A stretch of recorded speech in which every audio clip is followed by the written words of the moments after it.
इस बार संसद का ये मानसून सत्र बहुत ही उपयोगी था और इस सत्र में बहुत ऐतिहासिक बिल पारित हुए हैं। जिस बिल की चिंता पूरे देशवासियों को थी और पिछले कई वर्षों से वो बिल पेंडिंग पड़ा था जीएसटी का, वो बिल राज्यसभा और लोकसभा दोनों में पूर्ण बहुमत के साथ पारित हुआ है। संविधान संशोधन हुआ है, एक भी मत उसके विपक्ष में नहीं गया।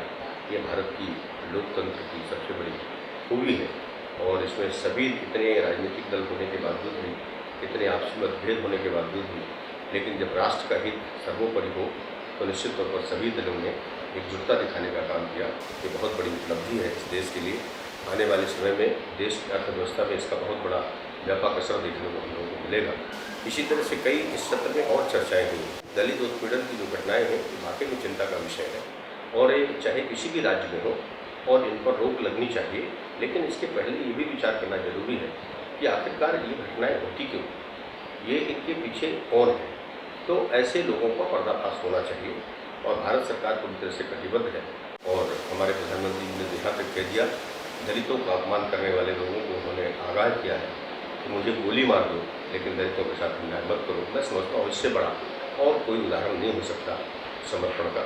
इस लोकसभा और राज्यसभा के सत्र में कई ऐसे बिल पारित हुए हैं, लगभग 15 ऐसे महत्वपूर्ण विधेयक पारित हुए हैं।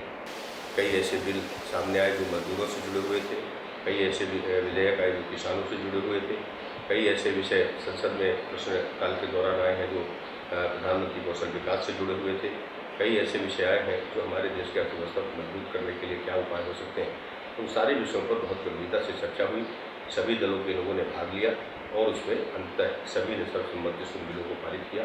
मैं धन्यवाद देना चाहता हूँ देश के सभी राजनीतिक दलों को, जिनका संसद में प्रतिनिधित्व है, अपने सभी सांसदों को, जिन्होंने पूरा समर्थन देकर के इस सत्र को पूरी तरह से सफल बनाने में अपना योगदान दिया।